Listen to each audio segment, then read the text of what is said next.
Bibliothèque nationale de France. Dans le cadre du cycle La philosophie du quotidien consacré cette saison à la croyance, Angélique Thébert s'interroge sur la manière d'apprendre à bien croire. Bonsoir. Je crois avoir remarqué qu'il y en a parmi vous qui étaient déjà là à 12h30. Dans une journée exceptionnelle, on a 2 conférences ce soir. Sans doute parce que c'est une année bissextile, on va dire. Donc à midi, nous avons suivi les pas de la sociologie en compagnie de Gérald Bronner. Et ce soir, nous rechaussons nos lunettes philosophiques en compagnie d'Angélique Thébert, qui est maîtresse de conférence à l'Université de Nantes, qui est membre aussi du Centre de recherche philosophique atlantique. Alors, vous êtes une spécialiste de philosophie britannique, mais vous travaillez également sur la philosophie de la connaissance et la philosophie de l'esprit. Alors, peut-être que définir en quelques mots rapidement ce qu'est la philosophie de l'esprit pour ceux qui... Donc, je travaille plutôt en théorie de la connaissance. Théorie, ouais. Voilà. Oui, plus que philosophie. Ouais. Mais il y a des liens, évidemment, intrinsèques entre les deux. Non, on réfléchit, on va dire, sur la nature du mental. Voilà. Qu'est-ce que c'est que cette chose qu'est le mental. Et en théorie de la connaissance, on réfléchit plutôt à l'articulation entre les concepts de connaissance et de croyance. Voilà. D'où votre présence ici ce soir. Alors, je vais vous passer tout de suite la parole. J'avais prévu, mais je vais abréger. Le titre de votre conférence, est « La possibilité d'une éthique de la croyance ». Je vous écoute. Bonsoir à tous. Merci pour votre présence. Donc, je voudrais examiner avec vous la question de savoir ce qu'implique de penser qu'il existe une éthique de la croyance. Parler d'une éthique de la croyance peut paraître étrange, surtout si l'on pense qu'une telle éthique correspond à un ensemble de règles nous dictant ce que nous devrions croire. À première vue, il semble que nos croyances constituent un îlot de liberté, préservé de l'océan des obligations qui circonscrivent nos actions, si bien qu'il n'est pas intuitivement évident de comprendre en quel sens il existe une éthique de la croyance. Alors, en réalité, parler d'une éthique de la croyance ne revient pas du tout à militer en faveur d'une police de la croyance. La finalité d'une telle éthique n'est pas de formuler des règles qui nous dicteraient ce qu'il faudrait croire ou penser sur telle ou telle question. L'éthique de la croyance ne vise pas à imposer des contenus de croyance. Afin de le comprendre, je vais partir d'une définition générale de la croyance. Alors, dans la philosophie analytique contemporaine, on définit les croyances comme des attitudes propositionnelles par lesquelles nous jugeons que quelque chose est le cas. Par exemple, je crois cette proposition, je crois que l'organisation des JO à Paris cet été est l'occasion de nombreux aménagements dans les réseaux de transport. Ma croyance est une attitude de l'esprit qui consiste à juger vraie cette proposition. Donc on voit que les croyances ne sont pas des attitudes de l'esprit exceptionnelles, comme pourrait le laisser penser leur réduction aux croyances religieuses. Au contraire, l'état naturel de l'esprit humain est de croire, c'est-à-dire de tenir pour vrai une multitude de propositions qui ne sont pas toujours explicitement formulées. Si nous ne cessons de croire, cela ne nous empêche pas parfois de mal croire. Généralement, on estime que nos croyances sont défectueuses quand nous ne croyons pas ce qu'il faut. C'est le cas, par exemple, si nous croyons que Lagos est la capitale du Nigeria ou que Samuel Beckett est français. Ces croyances ne sont pas correctes parce qu'elles sont fausses. Ainsi, même si la croyance est une attitude de l'esprit qui consiste à tenir une proposition pour vraie, il peut se faire que ce que l'on tient pour vrai soit en fait faux. Bien que la croyance vise la vérité, elle peut manquer sa cible. Nous estimons alors que la personne a tort d'avoir cette croyance. Quand nous faisons ce type de jugement, nous n'évaluons pas tant la croyance que la personne qui croit. C'est la personne qui est blâmable, en particulier la manière dont elle conduit son entendement, c'est-à-dire la manière dont elle forme ses croyances, les corrige, les abandonne ou les maintient. Mal croire, ce n'est pas nécessairement croire le faux ou ne pas croire ce qu'il faut, cela consiste surtout dans le fait de ne pas croire comme il faut. Une personne peut tout à fait avoir une croyance vraie, mais être blâmable d'un point de vue intellectuel si elle n'est pas parvenue à cette croyance comme il faut, c'est-à-dire de la manière appropriée. L'enjeu est donc de préciser ce qu'est une conduite éthique de l'esprit. Je vais défendre l'idée selon laquelle bien croire ou conduire éthiquement son esprit, c'est être une personne vertueuse intellectuellement. Une telle idée implique que bien croire ne consiste pas à obéir à des règles abstraites, comme s'il y avait un code général de la bonne conduite de l'entendement que nous devrions connaître avant de nous engager sur la route de la croyance. Notre responsabilité en matière de croyance se loge plutôt dans la manière dont nous modelons petit à petit nos traits de caractère intellectuels. Pour le comprendre, je préciserai en quoi consiste l'attitude de personnes vertueuses intellectuellement, avant d'expliquer pourquoi il peut sembler difficile aujourd'hui de croire comme il faut, c'est-à-dire d'être vertueux intellectuellement. Alors quand on parle de l'éthique, par exemple de l'éthique médicale, on a en tête un champ de réflexion dans lequel plusieurs options s'offrent à l'agent.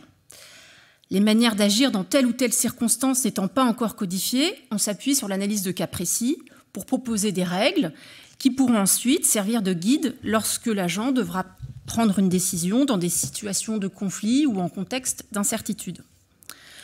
Le présupposé est que l'agent pourrait, s'il le voulait, tout aussi bien faire une action qu'une autre. C'est parce qu'il dispose d'une marge de manœuvre qu'on peut lui recommander des principes d'action qu'il peut accepter de suivre ou non. Si l'on transpose cette remarque dans le domaine de la croyance, cela implique que les personnes auraient le contrôle sur leurs croyances, de même qu'elles ont le contrôle sur leurs actions. Si tel n'était pas le cas, il semble que l'idée même d'une éthique de la croyance n'aurait pas de sens. En effet, les personnes ne peuvent être blâmées ou félicitées pour les croyances qu'elles ont que parce que l'on estime qu'elles ont la capacité de les choisir. En d'autres termes, elles ne peuvent être jugées responsables de leurs actions que si les croyances sont le fruit d'une décision. Alors ce serait du moins le cas pour l'acquisition d'un certain type de croyances, celles pour lesquelles on ne dispose pas de preuves complètes et objectives, mais seulement de raisons plus ou moins probables. Il semblerait que lorsque nous avons affaire à des croyances pour lesquelles nous ne disposons pas d'éléments probants définitifs et incontestables, ce soit la volonté qui donne le coup de pouce à l'agent pour qu'il se mette à croire que P. P désignant une proposition comme « je crois qu'il va pleuvoir demain ». On suppose que la volonté de l'agent aurait tout aussi bien pu faire pencher la balance de l'assentiment de l'autre côté et le conduire à croire que non P. Qui plus est, l'assentiment à une proposition peut être accordé dans des proportions variables, de façon plus ou moins ferme. Et c'est justement parce que l'agent dispose d'une marge de manœuvre dans ce domaine qu'il est nécessaire de formuler des règles dont la finalité est de le guider et de l'aider à prendre la meilleure décision.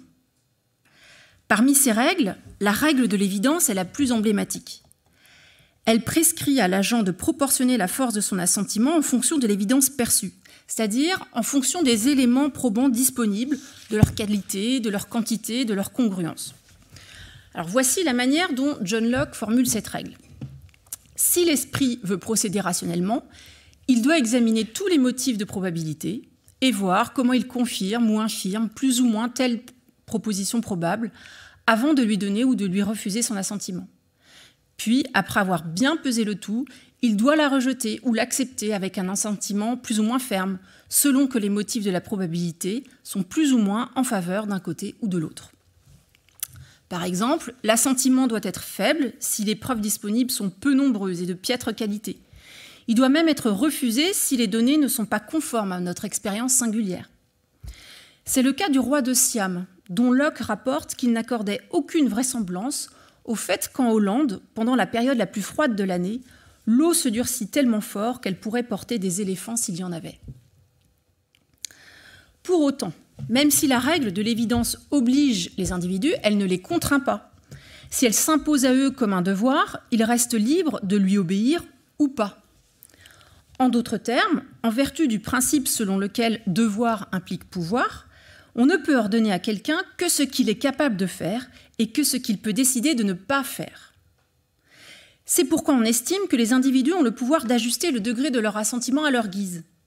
Même si cela va à l'encontre de leur devoir intellectuel, ils sont psychologiquement capables de contrôler leur assentiment et d'accorder un niveau de confiance à une proposition qui n'est pas en adéquation avec les preuves disponibles. Par exemple, on peut parfois contredire la force des probabilités manifestes et ne pas se rendre à l'évidence. C'est le cas de l'amoureux transi, qui ne veut pas croire que sa maîtresse le trompe malgré la multiplication des témoignages de son infidélité. Ou bien encore, on peut accorder à une proposition un assentiment dont la force va bien au-delà des degrés de l'évidence perçue. En bref, selon cette ligne de pensée, Une éthique de la croyance n'est possible que si nous sommes responsables de nos croyances. Or, nous ne pouvons être responsables de nos croyances que si nous pouvons exercer un contrôle direct sur elles, c'est-à-dire que si nos croyances sont des actes de notre volonté. Souscrire à une éthique de la croyance aurait donc pour corollaire l'adoption du volontarisme doxastique. Doxastique renvoyant à la doxa, c'est-à-dire à la croyance. Comme le résume Pascal Angèle, l'argument prend la forme suivante. S'il y a des obligations propres à la croyance, alors la croyance est soumise au contrôle volontaire. Il y a des obligations propres à la croyance, donc la croyance est soumise au contrôle volontaire. Ainsi, souscrire à une éthique de la croyance nous encouragerait à traiter les croyances comme des actions que nous pouvons décider d'accomplir ou non. L'homme rationnel serait un homme responsable de ses croyances qui ajuste la force de son assentiment en fonction des preuves disponibles. Mais il conserverait par-devers lui la capacité de graduer son assentiment en deçà ou au-delà de cette évidence. Cependant, l'idée selon laquelle nos croyances sont soumises au contrôle volontaire apparaît contre-intuitive. Pouvons-nous réellement décider de croire du fait de notre seule décision, en dépit des évidences disponibles ? Deux arguments peuvent être apportés pour contester la thèse du volontarisme doxastique, du moins telle que nous l'avons présentée dans sa version la plus radicale. Le premier argument est inspiré de remarques que Bernard Williams a exposées dans un article intitulé « Deciding to Believe ». Selon cet argument, si nous pouvions vraiment acquérir une croyance du seul fait de le vouloir, cela nous placerait dans une position incohérente qui nous conduirait à renoncer sur le champ à cette supposée croyance. Williams montre que l'on ne peut pas croire consciemment en toute lucidité ce que l'on veut. Il prend l'exemple d'un père qui décide de croire que son fils est vivant, en dépit du fait que l'on n'a pas retrouvé son corps suite à un accident en mer. Le problème est que s'il décide consciemment d'acquérir la croyance que P, mon fils est vivant, parce qu'il veut croire que P, et non en vertu de la prise en compte des raisons de croire qu'il est vrai que P, c'est parce que, préalablement à l'acquisition de cette soi-disant croyance, il ne la considérait pas comme une authentique croyance, c'est-à-dire comme quelque chose qui vise à représenter la réalité. Par conséquent, une fois sa croyance acquise, le père se trouve dans une position incohérente. Il sait que sa supposée croyance procède de sa volonté et non d'un ajustement de son esprit au monde. Mais comment pourrait-il en pleine conscience tenir quelque chose pour vrai, tout en sachant que l'acquisition de cette croyance n'est pas une réponse naturelle de son esprit à ce qu'il a observé ? En fait, dès que nous savons qu'une croyance est acquise indépendamment de la considération de sa vérité, nous cessons immédiatement de la considérer comme une croyance. Si nous savons qu'elle procède de notre volonté de croire, alors nous ne parvenons plus à la reconnaître comme une croyance, c'est-à-dire comme quelque chose que nous tenons pour vrai du seul fait de raisons liées à l'état réel du monde. Quand nous tenons une proposition pour vraie parce que cela est conforme à nos désirs ou nos espoirs, notre attitude n'est pas une croyance, mais une forme d'acceptation. C'est un engagement volontaire de l'esprit en faveur d'un énoncé pour des raisons qui ne sont pas liées à sa vérité, mais qui tiennent à d'autres motifs, comme des raisons pragmatiques. Ainsi, nous pouvons accepter que Dieu existe, non pas parce que nous avons des raisons de croire que Dieu existe, mais parce que nous estimons que cela favorise notre action, que cela nous apporte un confort psychologique. En réalité, dans ce cas, ce que nous voulons, ce n'est pas tant croire un énoncé qu'être dans un certain état psychologique. Toutefois, si l'on peut bien vouloir être dans un état de croyance parce qu'on juge cela confortable, cela n'implique pas que l'on puisse vouloir croire un certain contenu de croyance. L'impossibilité signalée par Williams est de nature conceptuelle. Elle touche au concept même de croyance. Le propre de la croyance étant de viser le vrai et de se fondre dans le moule des faits observés, il n'est pas possible de croire ce que nous savons être faux et peu étayé. Si croire que P, c'est nécessairement croire qu'il est vrai que P du fait de raisons liées à l'état du monde et non à nos désirs, alors une croyance volontaire est impossible. À l'argument de Williams contre le volontarisme doxastique, on peut ajouter un autre argument de nature psychologique. Il est douteux que nous puissions ajuster la force de notre assentiment comme nous le voulons. La plupart du temps, une fois l'évidence perçue, l'assentiment suit nécessairement et sa force est déterminée par la qualité des preuves disponibles. Locke constate que c'est seulement lorsque l'évidence est ambiguë ou que les preuves sont suspectes que l'assentiment, le dissentiment ou la suspension du jugement sont des actions volontaires. Mais dans les cas non ambigus, où les preuves sont manifestes, nous ne sommes pas capables de choisir de quel côté placer notre assentiment. En ce cas, on ne peut éviter de donner notre assentiment au côté où l'on perçoit la plus grande probabilité. Nous sommes aussi peu en liberté de croire ou de ne pas croire que nous sommes en liberté de percevoir ou de ne pas percevoir quand nous tournons les yeux vers les objets et que nous les regardons en plein jour.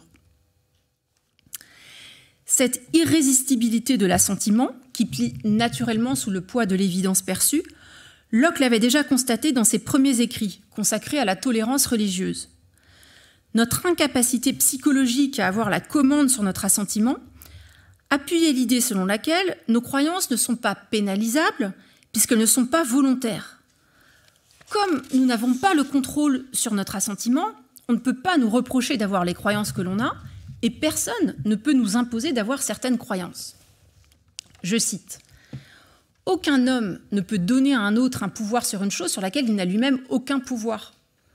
Or, qu'un homme soit incapable de commander à son propre entendement ou de décider positivement aujourd'hui de l'opinion qu'il aura demain, c'est ce que démontre à l'évidence l'expérience et la nature même de l'entendement, lequel ne saurait pas plus appréhender les choses autrement qu'elles ne lui apparaissent, que l'œil n'est capable de voir dans l'arc-en-ciel d'autres couleurs que celles qu'il y voit. Aussi, quand même nous le voudrions, il ne dépend pas de nous de croire que telle ou telle chose soit véritable. Autrement dit, nous ne pouvons pas croire ou cesser de croire sur commande, indépendamment des données disponibles. Cet argument, en donnant le coup de grâce au volontarisme doxastique, nous invite à poser à nouveau frais la question de la possibilité d'une éthique de la croyance. Si nos croyances sont involontaires, dans quelle mesure pouvons-nous être blâmés ou félicités pour les croyances que nous avons ? N'est-ce pas l'idée même selon laquelle nous serions responsables de nos croyances qui est remise en cause ? Pourtant, les perspectives ne sont pas si sombres. Locke nous donne la piste d'une solution en suggérant que là où s'exerce notre volonté, ce n'est pas au niveau de l'adoption de telle ou telle croyance, mais c'est en amont, lorsque nous faisons l'état des lieux des preuves disponibles. Ainsi, il précise que ce qu'à l'examen approfondi je trouve le plus probable, je ne peux lui refuser mon assentiment. En d'autres termes, si ma croyance est irrésistible une fois l'évidence perçue, encore faut-il que j'ai bien voulu mener au préalable un examen approfondi des preuves en présence. Car même si on ne peut s'empêcher de donner son assentiment là où la probabilité apparaît manifestement, on peut empêcher l'assentiment en arrêtant l'enquête et en n'utilisant pas ses facultés pour la recherche de vérité. On comprend donc que notre volonté s'exerce non pas dans le choix de croire telle ou telle chose en particulier, mais dans le choix de conduire son entendement de telle ou telle manière, par exemple de façon plus ou moins approfondie.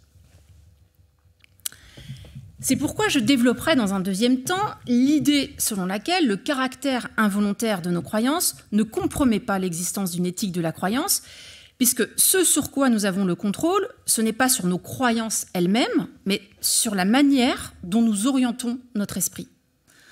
Nous pouvons choisir d'être plus ou moins circonspects dans l'enquête sur les preuves de nos croyances. C'est dans le choix de notre conduite intellectuelle que nous disposons d'une marge de manœuvre.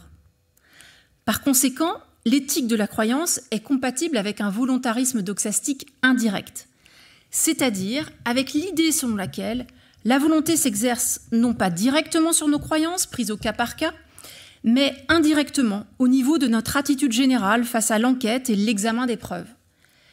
Nous avons le pouvoir de croire plus ou moins bien, selon la manière dont nous décidons de conduire notre entendement quand nous passons en revue les preuves disponibles. Pour le comprendre, partons d'un exemple donné par William Clifford, un mathématicien et essayiste anglais de la fin du XIXe siècle, dans son essai intitulé « L'éthique de la croyance ». Il imagine un armateur sur le point d'envoyer en mer un navire avec des émigrés à bord, mais qui doute de la salubrité du navire et de sa capacité à arriver à bon port. Je le cite. Ce soupçon préoccupait son esprit et rendait l'armateur mécontent. Ce dernier pensait que, peut-être, il avait à sa charge de faire examiner et réparer le navire, même si cela devait le conduire à de grosses dépenses. Avant que le navire n'ait quitté le port, néanmoins, l'armateur réussit à se débarrasser de ces considérations déprimantes. Il se dit à lui-même que son navire avait déjà réussi à accomplir tant de trajets et avait traversé tant de tempêtes qu'il serait stérile de supposer qu'il ne réchapperait pas à ce voyage également.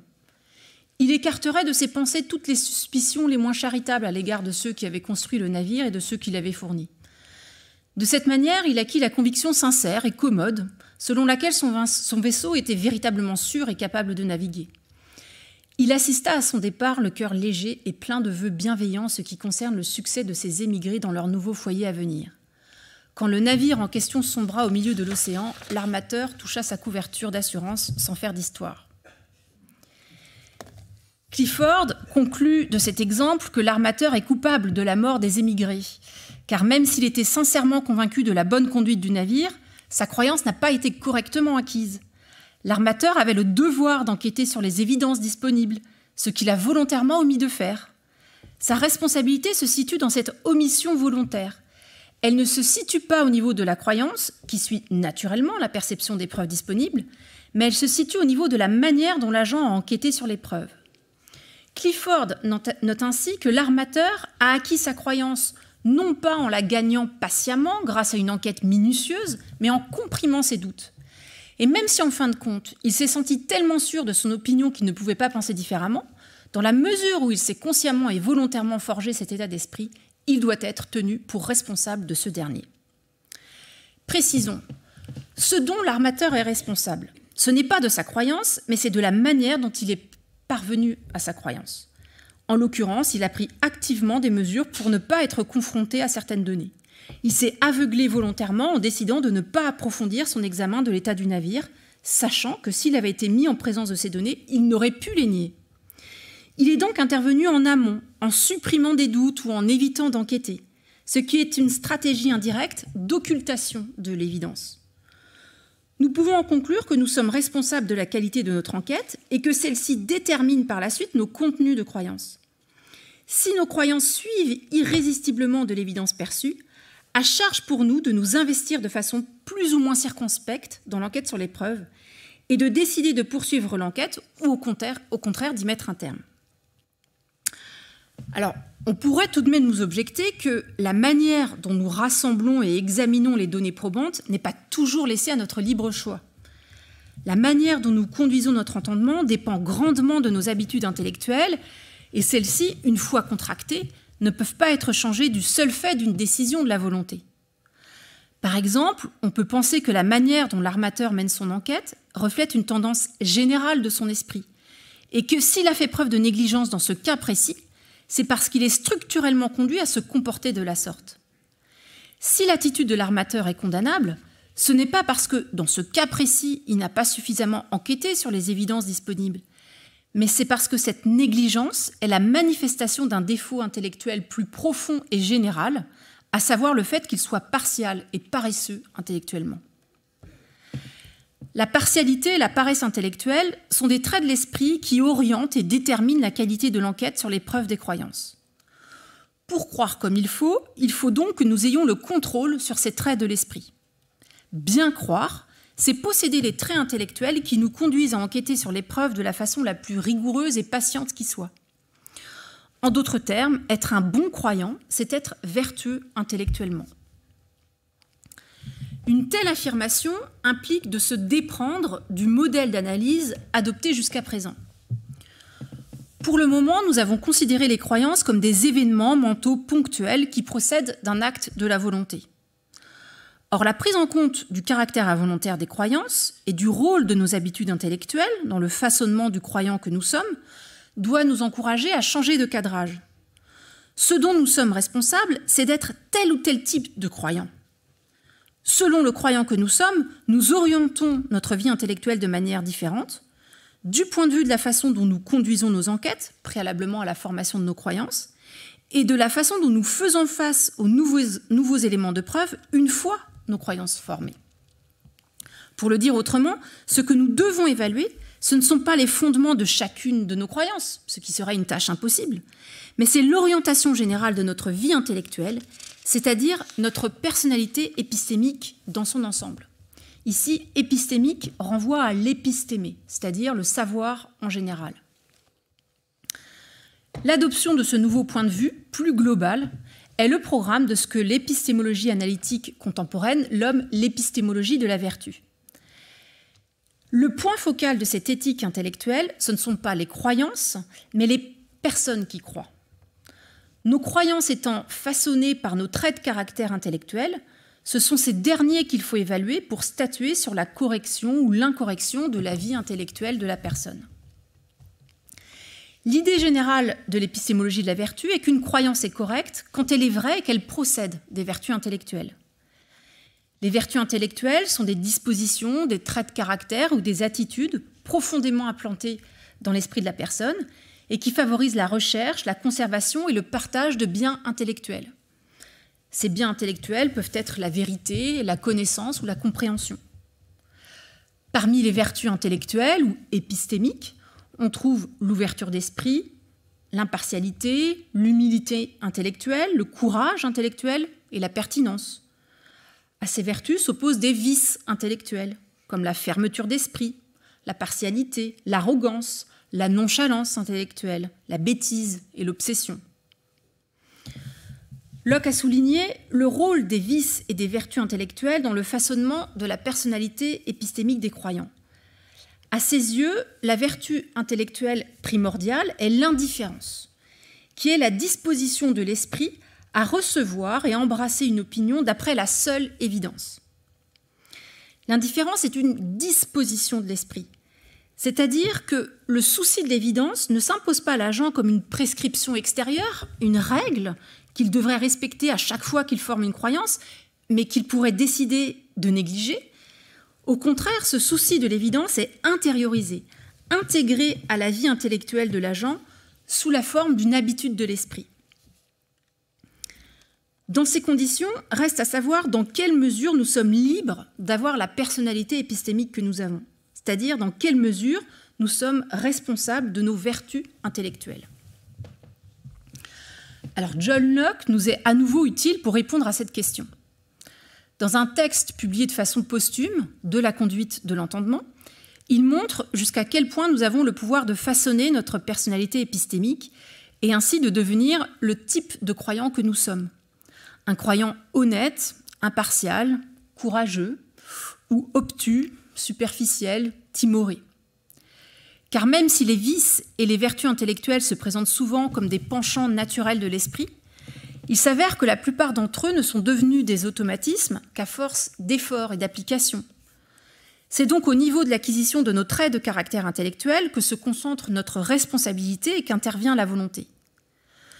Selon Locke, nos vertus intellectuelles s'acquièrent par un processus comparable à celui mis en œuvre pour apprendre un geste, comme un mouvement de jambe pour le gymnaste ou un mouvement de doigts pour le pianiste. On ne peut venir à bout de la raideur du corps et de l'esprit qu'à force d'exercices répétés. Je le cite. « Les jambes d'un maître de danse et les doigts d'un musicien forment, pour ainsi dire, naturellement, sans pensée ni peine, des mouvements réguliers et admirables. Faites-leur changer leur rôle, et ils tenteront en vain de produire des mouvements de ce genre avec des membres non exercés. Et il faudra beaucoup de temps et une longue pratique pour gagner ne serait-ce qu'une partie d'une semblable capacité. Il en est de l'esprit à cet égard comme du corps. C'est l'exercice qui le fait ce qu'il est. Et même la plupart de ces qualités qui sont regardées comme des dons naturels apparaîtront, quand on les examine de plus près, le produit de l'exercice, mené à ce point de perfection par des actions répétées. Ainsi, pour acquérir les bonnes habitudes intellectuelles, il faut au départ se forcer à réaliser des exercices simples, pour lesquels notre esprit n'a pas d'attrait particulier. Selon les individus et le terreau mental de chacun, il pourra s'agir d'examiner patiemment les idées qui se présentent, ou bien de ne pas s'appesantir sur la même idée, mais de considérer régulièrement de nouvelles idées, ou bien encore de s'habituer à faire défiler une suite d'idées dans son esprit. Dans tous les cas, l'acquisition d'une habitude intellectuelle procède selon le même principe que celui de la facilitation des traces. Le premier passage est pénible, les passages suivants aplanissent la voie et rendent la réalisation des exercices plus aisée, jusqu'à ce que le terrain soit complètement battu et que la disposition contractée fasse partie intégrante de la nature de l'individu. L'acquisition d'une vertu intellectuelle a un côté fastidieux et répétitif, ce qui suppose un engagement constant de l'esprit. Par conséquent, il faut que l'individu soit sérieusement motivé par la fin visée, faute de quoi il n'aura pas le courage de déployer les efforts nécessaires pour instiller en lui de nouvelles habitudes intellectuelles. C'est précisément à cet endroit que la volonté intervient. Car pour vouloir mettre en œuvre les exercices grâce auxquels on frayera la voie à une nouvelle disposition, on doit vouloir la fin. Cette fin, Locke la nomme la vérité pour elle-même. Il désigne par là le goût de la vérité indépendamment des intérêts et des passions qu'elle peut servir. Une fois la volonté fermement arrimée à cette fin, les moyens suivront. Il semble donc que seul un désir ardent pour la vérité peut nous inciter à ce que, tel un forgeron, nous façonnions notre personnalité épistémique afin de devenir vertueux intellectuellement. Mais c'est là que le bât blesse. En effet, quel sens cela a-t-il aujourd'hui de chercher le vrai pour le vrai? Peut-on encore vouloir la vérité pour elle-même? Si bien croire, c'est être vertueux intellectuellement, et si pour vouloir devenir vertueux intellectuellement, il faut vouloir le vrai pour lui-même, comment peut-on bien croire dans un monde dans lequel la norme de la vérité est contestée de toutes parts? Nous en arrivons donc à un nouveau moment de notre analyse. Après avoir mis au jour les conditions de possibilité conceptuelle et psychologique d'une éthique de la croyance, il nous faut dorénavant nous interroger sur les conditions effectives qui favorisent ou compromettent la conduite vertueuse de l'esprit. En d'autres termes, il nous faut faire de la philosophie de terrain ou de l'épistémologie de la vertu appliquée. Il faut quitter la réflexion générale et a priori et prendre en compte l'environnement concret dans lequel les personnes évoluent. C'est une démarche qui a déjà été mise en œuvre par l'épistémologie féministe ou la théorie critique de la race, qui montre dans quelle mesure l'appartenance à certaines catégories de la population influence les pratiques intellectuelles de recherche ainsi que les caractères intellectuels de leurs membres. Pour ce qui nous concerne, il s'agit de comprendre pourquoi le programme de l'épistémologie de la vertu peut paraître difficile à mettre en œuvre aujourd'hui, à la fois pour des raisons externes, liées au type d'environnement dans lequel s'effectue le partage des informations, et pour des raisons internes, liées à la prédominance de certains traits de caractère intellectuel. J'analyserai successivement ces deux facteurs et montrerai dans quelle mesure ils ont une influence sur la capacité qu'ont les personnes à devenir vertueuses intellectuellement, c'est-à-dire à bien croire. Alors le premier facteur est un facteur externe. Il concerne l'environnement épistémique dans lequel les personnes évoluent. Par environnement épistémique, j'entends l'environnement dans lequel s'effectue la recherche, la conservation et le partage des biens intellectuels. L'environnement épistémique ne comprend pas simplement notre communauté d'appartenance et les structures sociales et institutionnelles dans lesquelles nous avons été éduqués. À cet environnement physique, qui comprend notre famille, les écoles que nous avons fréquentées, les cercles sociaux dans lesquels nous évoluons, il faut ajouter un autre environnement dont la place est croissante dans nos vies. Je veux parler de l'environnement numérique, virtuel, qui se développe sous la forme des réseaux sociaux et des blogs. La question est de savoir dans quelle mesure l'appartenance à ces communautés numériques favorise ou obstrue l'accès et le partage des vérités. Il s'agit de préciser si ces environnements sont épistémiquement hostiles, c'est-à-dire s'ils sont saturés d'informations fausses, non fiables ou biaisées, rendant difficile l'accès à des informations concurrentes et pertinentes. Il s'agit également de préciser de quelle manière ces environnements influent sur l'exercice et le développement des vertus et des vices épistémiques. Plus généralement, l'enjeu est de déterminer s'il est possible de bien croire dans un environnement numérique. Ce type de réflexion revient à faire de l'épistémologie de la vertu appliquée à Internet. Dans un article fondateur sur le sujet, T. Nguyen distingue deux types d'environnements épistémiques, les bulles épistémiques et les chambres d'écho. Une bulle épistémique est une structure épistémique sociale dans laquelle des informations pertinentes, mais qui contredisent les croyances de ses membres, sont laissées de côté. L'exclusion de ces informations n'est pas intentionnelle. Elle se fait par omission et s'explique par les mécanismes ordinaires de la sélection sociale et le fait que nous utilisions généralement les mêmes sources d'informations que les personnes avec lesquelles nous partageons les mêmes opinions et centres d'intérêt. Ce faisant, les membres de ces bulles épistémiques s'imposent une sorte de filtre qui laisse de côté les données contraires à leurs croyances. À l'opposé, une chambre d'écho est une structure épistémique sociale qui discrédite et exclut de façon active les opinions contraires à celle de ses membres. Toutes les sources d'informations concurrentes sont présentées comme non fiables, ce qui renforce la dépendance de ses membres à l'égard des sources d'informations internes à la chambre d'écho. Nguyen précise que si la confrontation à des croyances concurrentes peut suffire à faire éclater une bulle épistémique et à encourager ses membres à développer la vertu intellectuelle de l'ouverture d'esprit, il est par contre beaucoup plus difficile d'échapper à une chambre d'écho une fois qu'on y est inscrit. En effet, la confrontation à des informations concurrentes ne fragilise pas, mais renforce les croyances des membres d'une chambre d'écho. Nous pouvons prendre l'exemple des théories du complot, comme celles relayées par les climato-sceptiques. Les scientifiques qui mettent en évidence le changement climatique et affirment qu'il résulte de l'activité humaine ne sont pas considérés comme indépendants, mais sont d'emblée catégorisés comme corrompus. De la sorte, les membres d'une chambre d'écho climato-sceptique ne réévaluent jamais leurs croyances à l'aune des nouvelles données disponibles, ce qui conduit à la fossilisation de leur système doxastique. Les bulles épistémiques et les chambres d'écho apparaissent comme des environnements épistémiques hostiles puisqu'ils peuvent conduire leurs membres à négliger ou à discréditer des informations vraies et fiables. Ce phénomène est accru avec les bulles épistémiques et les chambres d'écho numériques, qui impliquent des millions d'utilisateurs à travers le monde. L'utilisation d'algorithmes structure l'expérience numérique de ces utilisateurs qui ne se voient présenter que des informations conformes à leurs croyances. Qui plus est, l'appartenance à ces environnements numériques favorise le développement de certains vices épistémiques, comme le dogmatisme et l'arrogance. Le dogmatisme correspond à une forme d'étroitesse intellectuelle.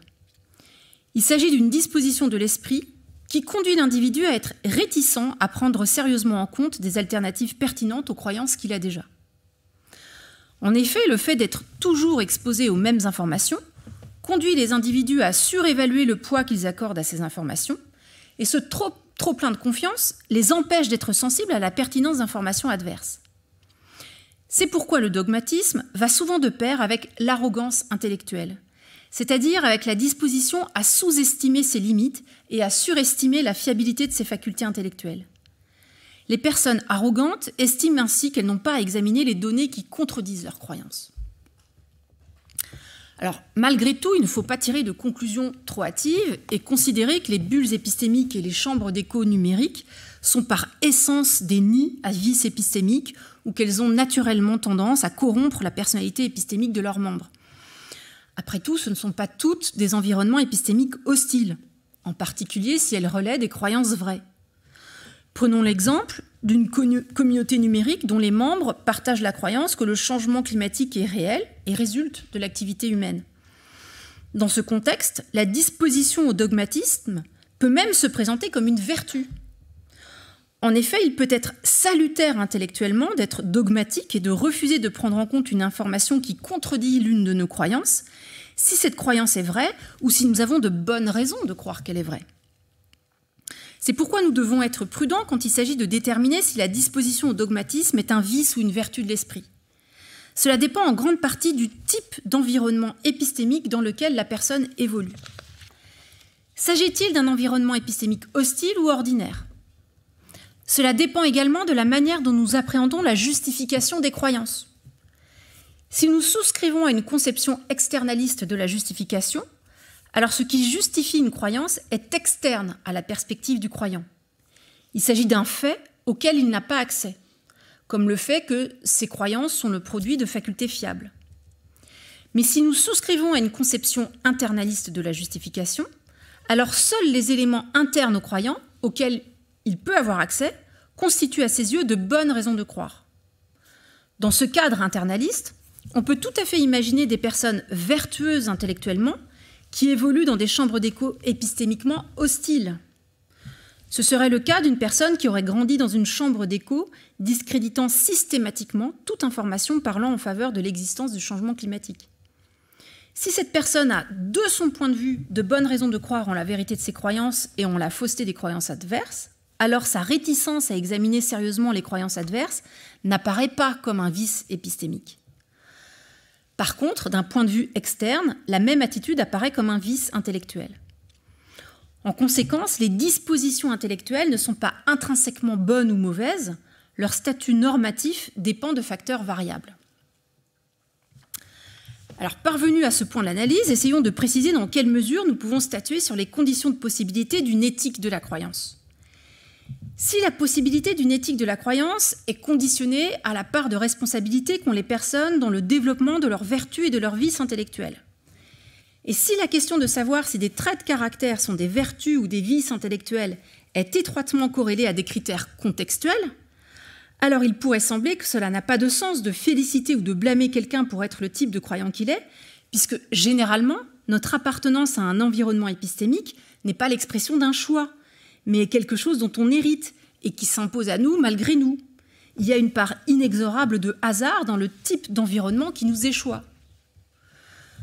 Pour autant, cela ne nous prive pas complètement de responsabilité dans ce domaine. En effet, nous pouvons vouloir changer d'environnement épistémique et nous donner les moyens d'opérer ce changement. Par exemple, en nous habituant à nous confronter à des sites d'information qui ne sont pas consultés par les membres de notre communauté. Malgré tout, il faut admettre que si nous sommes aux prises avec une chambre d'écho depuis notre plus jeune âge, la possibilité que nous voulions changer d'environnement épistémique semble compromise. Cela supposerait, par exemple, que le membre d'une communauté sectaire veuille s'en extraire par lui-même. De telles échappées ne sont pas impossibles, mais comme le montrent les récits de ceux qui y sont parvenus, cela dépend souvent d'un facteur externe, comme la rencontre avec une personne qui appartient à une autre communauté épistémique, personne à laquelle on finit par accorder sa confiance, ce qui incite le croyant à cultiver l'ouverture d'esprit et déclenche un renouvellement profond de son système de croyance initiale. Un autre facteur influe sur la capacité qu'ont les personnes à vouloir devenir vertueuses intellectuellement. C'est l'orientation générale de leur vie intellectuelle, ou encore leur finalité épistémique. En effet, qu'est-ce qui motive leurs actions intellectuelles? En fonction de quoi décident-elles de négliger une opinion ou de poursuivre une enquête? À l'aune de quel but leurs actions intellectuelles sont-elles hiérarchisées? Plus précisément, qu'est-ce qui les guide dans la conduite de leur esprit? Est-ce le désir du vrai? Ou bien est-ce le désir d'impressionner autrui, d'avoir l'ascendant dans le débat? Nos actions intellectuelles peuvent être arrimées à des objectifs très variables. Avec Locke, nous avons vu que ce qui motive les personnes à déployer des efforts afin de devenir vertueuses intellectuellement, c'est leur désir du vrai pour lui-même, for its own sake, selon ces termes. Pour vouloir développer des vertus intellectuelles et supporter les efforts que cela implique, il faut vouloir le vrai résolument et indifféremment, c'est-à-dire quelle que soit l'opinion à laquelle la vérité est attachée, en accordant de poids qu'aux seules évidences disponibles. Cependant, comment faire quand le désir du vrai s'étiole? Un tel désir peut paraître totalement dépassé, à une époque où les sirènes du relativisme ne cessent de nous rabâcher que la vérité absolue est un idéal périmé, rétrograde, voire l'expression d'un autoritarisme dont il faut se libérer. Dans ces conditions, comment pourrions-nous encore vouloir bien croire si cela signifie vouloir la vérité et rien que la vérité? Car la volonté de bien croire fait face à de forts vents contraires, comme un désintérêt croissant pour le vrai, voire un dégoût du vrai, selon le diagnostic de Claudine Tiercelin. Nous sommes entrés dans l'ère de la post-vérité et du post-factualisme, dans laquelle des menteurs effrontés peuvent devenir les rois du monde, pendant que des personnes vertueuses intellectuellement croupissent dans le marécage du vrai et des faits objectifs. Locke avait pris note de cette tendance, remarquant que des personnes sont indifférentes à choisir la vérité ou l'erreur. Plus récemment, Qasim Qassam parle d'insouciance épistémique. Ce trait de caractère se manifeste par un manque de souci pour le vrai et débouche sur la production de discours qui ne sont plus adossés aux antiques normes de la vérité et des faits objectifs. Seul compte la promotion des émotions ou des opinions personnelles. La vérité n'est plus posée comme une exigence ou une norme intrinsèque de nos croyances, mais elle est considérée comme une contrainte embarrassante. Dès lors, il ne faudrait plus tant vouloir le vrai que vouloir se débarrasser de cet idéal obsolète. Alors, que pouvons-nous en conclure pour notre question de départ? Il s'agissait de préciser dans quelle mesure nous sommes responsables de nos croyances. Nous avons vu que cette responsabilité ne s'exerce pas dans le choix de nos croyances prises individuellement, mais dans le choix de modeler notre caractère épistémique de telle ou telle façon. Cependant, pour vouloir devenir vertueux intellectuellement, encore faut-il vouloir le vrai. Nous faisons face à une difficulté dirimante, puisque si nous estimons que ce désir du vrai n'est pas un trait constitutif de la nature humaine, sa genèse dépend alors d'une part irréductible de hasard épistémique, ou ce qui revient au même de circularité épistémique. En effet, la meilleure façon d'être vertueux intellectuellement n'est-elle pas de naître dans une communauté qui est déjà intellectuellement vertueuse ? Plus précisément, la question est de savoir s'il faut considérer l'insouciance épistémique comme une attitude choisie ou comme un comportement intellectuel involontaire.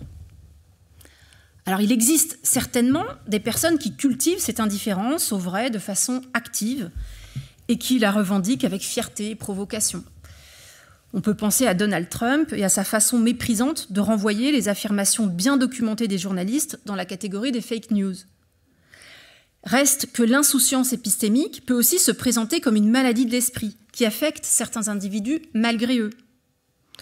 Selon Kassam, il s'agit d'un comportement intellectuel nonchalant qui, dans la plupart des cas, n'est pas choisi. Pour autant, même si l'insouciance épistémique n'est pas une attitude volontairement adoptée, cela ne prive pas de responsabilité les personnes qui en sont affectées. Là encore, il en va de la possibilité d'une éthique de la croyance. Même si les personnes indifférentes à la vérité n'ont pas choisi ce trait de caractère, il leur est possible d'opérer un changement d'orientation intellectuelle et de décider de se laisser guider par les normes de la vérité et de l'évidence. Bien que cette démarche soit difficile à mettre en œuvre, elle n'est pas structurellement impossible à initier. Alors cette démarche est difficile à mettre en œuvre pour des raisons que nous avons déjà évoquées. En effet, dès lors que toutes nos actions intellectuelles sont pétries dans la même matrice, qu'est-ce qui peut nous conduire à vouloir rompre avec cette habitude ? À moins de présupposer que nous soyons déjà intellectuellement vertueux ou que nous soyons conseillés par un entourage intellectuellement vertueux, on ne voit pas ce qui pourrait nous conduire à vouloir nous extraire de cette attitude. Le projet qui consiste à vouloir se réformer intellectuellement suppose que nous ayons déjà fait une partie du chemin et que nous ne soyons pas complètement façonnés par les vices intellectuels. Il faut qu'au milieu de toute notre corruption épistémique, il subsiste une part de nous-mêmes qui désire le vrai pour le vrai. Seul ce désir du vrai et les incitations de notre communauté peuvent nous conduire à vouloir amender notre caractère intellectuel. Malgré tout, cette démarche n'est pas impossible à mettre en œuvre. Comme le note Kassam, même si nous n'avons pas acquis volontairement nos vices épistémiques, nous sommes responsables de notre caractère intellectuel. Il nous est en effet possible d'exercer une forme de contrôle sur lui et de le modifier. Il ne s'agit pas d'un contrôle direct, mais nous pouvons modeler nos traits de caractère en manipulant des éléments sur lesquels il nous est possible d'agir et qui ont une influence sur ces traits de caractère. C'est le cas de notre environnement épistémique. Changer d'environnement épistémique est un moyen indirect d'influer sur notre attitude intellectuelle. Évidemment, initier un tel changement suppose soit le choc d'une rencontre avec une personne issue d'un autre environnement épistémique que le nôtre, soit que nous ne soyons pas totalement sous la coupe de l'insouciance épistémique et que nous en percevions le caractère vicieux. Toujours est-il que même si l'indifférence au vrai n'est pas un trait de caractère volontairement acquis, c'est un trait de caractère que les individus peuvent amender. C'est à ce titre qu'ils peuvent être critiqués pour le posséder. Même s'ils ne sont pas responsables de son acquisition, ils ont le pouvoir de le corriger. Cette correction s'exerce par un contrôle manipulatoire des facteurs qui participent au maintien ou à l'affaiblissement de ce trait de caractère. Ainsi, le fait qu'un individu puisse vouloir corriger sa personnalité épistémique garantit la possibilité théorique d'une éthique de la croyance. Cela ne préjuge pas de la possibilité pratique d'une telle éthique, c'est-à-dire des conditions concrètes de sa mise en œuvre. Car encore une fois, vouloir changer d'environnement épistémique afin d'influer sur ses traits de caractère n'est pas chose aisée. On ne change pas facilement de communauté épistémique. Le fait que sur Internet, nous puissions aisément naviguer et aller voir ce qui se passe dans une autre communauté numérique n'implique ni que nous voulions forcément le faire, d'une part, ni que ce changement soit aussi facile à opérer dans des communautés physiques, d'autre part. Alors, en dépit des difficultés que nous venons de mentionner, nous pouvons conclure sur le fait que le projet d'une éthique de la croyance est pertinent, à condition toutefois d'en délimiter précisément le périmètre d'intervention.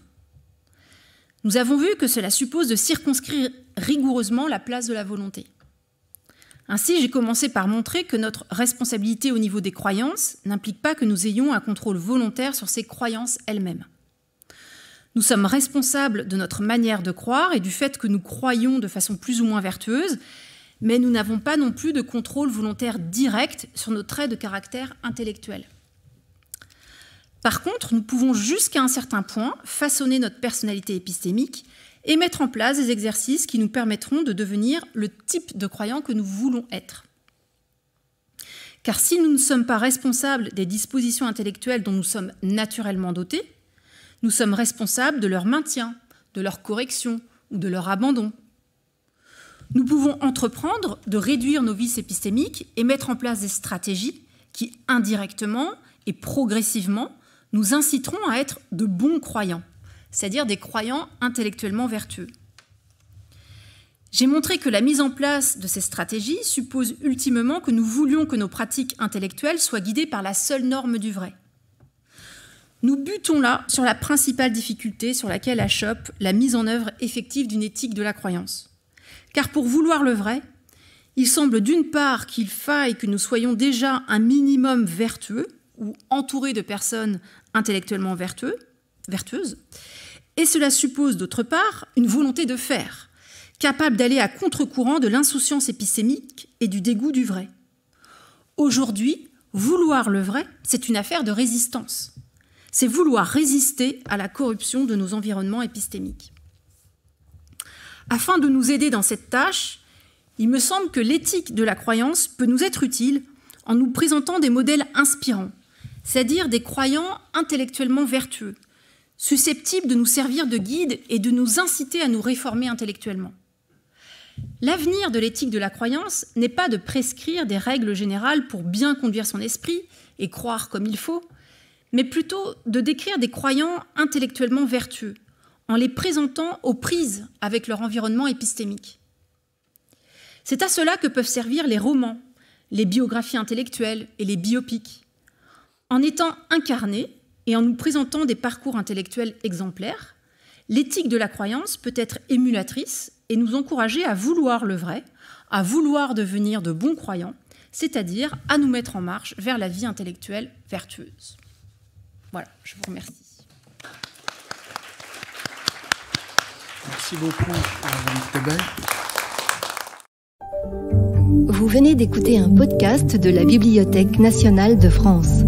Retrouvez les conférences, rencontres et créations de la BNF sur toutes les plateformes de podcast ainsi que sur le site bnf.fr.